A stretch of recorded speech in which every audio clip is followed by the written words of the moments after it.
दुर्योधन भी कह रहा है कि क्यों शांति दूत बन करके आए, बिना युद्ध के देने वाला नहीं हो, समझाना है तो अर्जुन को समझाइए, मुझे नहीं।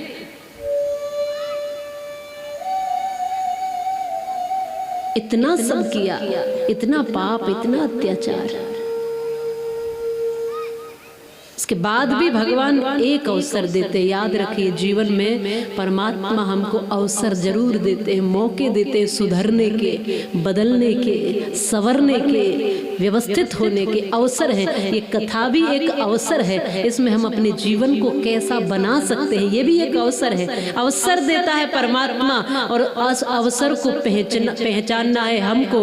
वो तो अंदर से समझा रहा है हमें, बाहर से ही नहीं, भीतर भी तो वही बैठा है। वो तो अंदर से समझा रहा है हमें, हम समझना न चाहें तो वो क्या करे। और वो तो कहता है आदत बुरी छोड़ दो, हम बदलना न चाहें तो वो क्या करे। मंचों से भी आह्वान किए जाते हैं, हम बदलना ही नहीं चाहें, सुधरना ही नहीं चाहे तो फिर ये व्यासपीठ क्या करेगी, कथा क्या करेगी। बोले कथा से परिवर्तन नहीं होता। अरे कथा तो आह्वान ही कर सकती है। जब श्री कृष्ण आए दूत बनकर, शांति दूत बनकर दुर्योधन को समझा रहे हैं, जब दुर्योधन के जीवन में परिवर्तन नहीं हुआ, जब वो नहीं समझा, तो इसमें भगवान की कमी थोड़ी। भगवान ने तो अपना काम किया, हम तो अपना काम कर रही है, कथा तो अपना काम कर रही है। आप अपना काम ठीक से करने लगोगे, परिवर्तन तब होगा। जो इस ज्ञान गंगा में डुबकी लगाएगा वही तो निर्मल होगा, वही तो निखरेगा, उसी का जीवन तो पवित्र होगा। और गंगा तो बही जा रही है, और किनारे बैठे बैठे कहते हैं कि देखो जी, पाप तो धुल ही नहीं रहे। किनारे बैठे बैठे कहते हो कि शीतलता तो मिल ही नहीं रही। किनारे बैठे बैठे कहते हो कि जीवन में आनंद तो है ही नहीं। तो किनारे बैठने से नहीं, इस ज्ञान गंगा में डूबना पड़ेगा, डुबकी लगानी पड़ेगी, तब जाकर निर्मल होएंगे। जो यहाँ से कहा जा रहा है उसको उतारिए ना जीवन में, फिर देखिए कि कैसा परिवर्तन आता है। भगवान की कथा ये समझा रही है। अब समय ऐसा आया कि महाभारत का युद्ध होना ही है, ये निश्चित हो गया। जब होना ही है तब भगवान श्री द्वारिकाधीश से सहयोग लेने के लिए दोनों पहुंचे हैं, अर्जुन भी और दुर्योधन भी।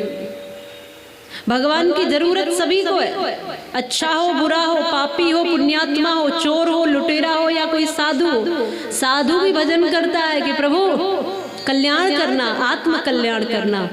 और चोर भी भजन करके कह रहा है प्रभु तिजोरी खुली मिल जाए, ऐसा उपाय करना। वो भी भगवान का नाम लेकर ही नारियल फोड़ के ही जा रहा है कि आज काम बना देना। जरूरत तो दोनों को भगवान की है, एक गलत उपयोग के लिए और एक सही के लिए। दुर्योधन यहाँ चाहता है कि भगवान मेरा साथ दे, अर्जुन भी चाहते हैं कि मेरा साथ दे, लेकिन दोनों में अंतर है। एक विनाश के लिए साथ चाहता है और एक भगवान के साथ होने के लिए साथ चाहता है। दुर्योधन ने कहा कि मैं पहले आया हूं, इसलिए आपसे ये कहना चाहता हूं कि इस महाभारत के युद्ध में आप क्या कर सकते हैं। भगवान ने कहा कि देखो, एक तरफ मैं निहत्था रहूंगा, युद्ध नहीं करूंगा, और दूसरी तरफ मेरी सेना होगी, खूब बलवान योद्धा होंगे और युद्ध भी करेंगे। तो मैं कौन चाहिए, मैं जो युद्ध नहीं करूंगा, निहत्था रहूंगा, या मेरी सेना जो युद्ध करेगी। दुर्योधन क्योंकि बुद्धि लेकर आया है, इसलिए कहा कि आपकी जरूरत नहीं है, क्योंकि युद्ध ही नहीं करोगे तो क्या करूंगा आपका। अपनी सेना दे दीजिए, मुझे तो वहां बलवान योद्धा चाहिए। भगवान ने सेना दे दी, और भक्त अर्जुन को भी यही पूछा कि तुम्हें क्या चाहिए। सेना भी है और मैं भी।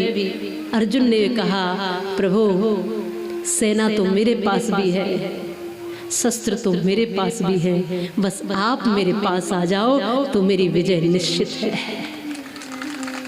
मुझे बस आप ही चाहिए और कुछ नहीं चाहिए। भगवान ने कहा कि मैं युद्ध नहीं करूंगा, मैं निहत्था रहूंगा। अर्जुन मेरा क्या करोगे। अर्जुन कहते हैं प्रभु आपका दर्शन भी होता रहेगा, आप बस मेरे सामने भी रहोगे तो भी मैं विजेता बन जाऊंगा, मैं जीत जाऊंगा, मैं ये जानता हूं।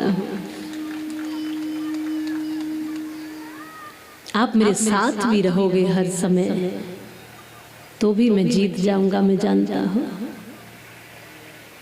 आपका दर्शन होता रहेगा तो मेरे गांडियों में ताकत आती रहेगी। युद्ध करने के लिए मेरे हाथ काफी हैं प्रभु, पर इन हाथों में शक्ति आपकी चाहिए।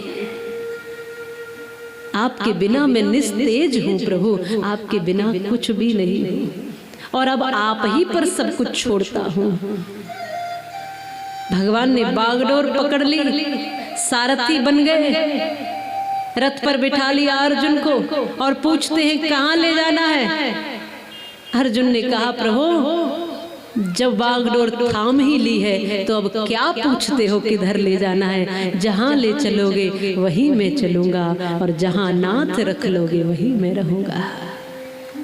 अब क्या पूछते हो प्रभु मुझसे। अब जब आपने थाम ही लिया है सब कुछ, तो आपको जो कराना है सो कराइए। और अब तो सच कहूँ, आप सामने हो तो हारने की भी चिंता नहीं है, और जीतने की भी कोई खुशी नहीं है। बस आप मिल गए तो सब कुछ मिल गया है प्रभु। आप मेरे साथ है तो सब कुछ मेरे पास है।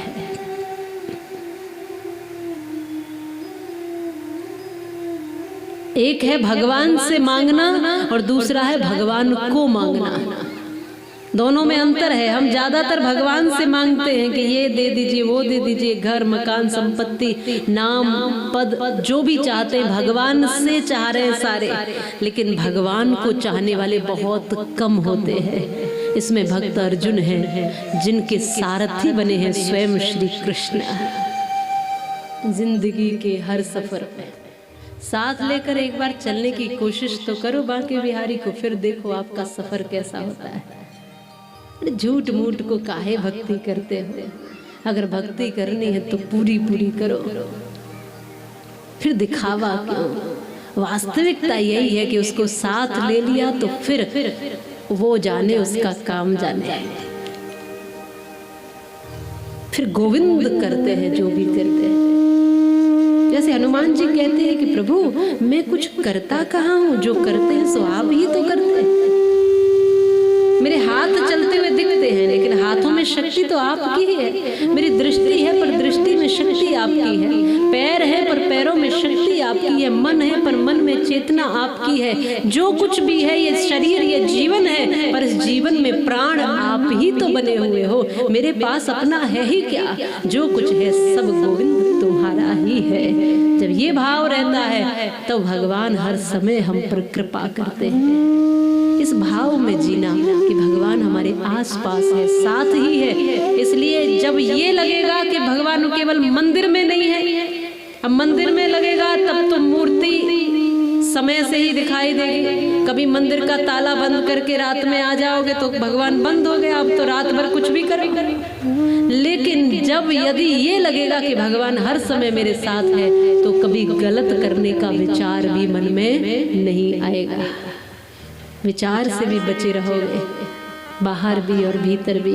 हर समय कुछ अच्छा करोगे, कुछ अच्छा सोचोगे, और उस अच्छे में भी श्रेय ठाकुर जी को ही दोगे कि तू ही करने वाला है। मेरा आपकी कृपा से सब काम हो रहा है, और करते हो तुम कन्हैया मेरा नाम हो रहा है। यह भाव बना रहेगा।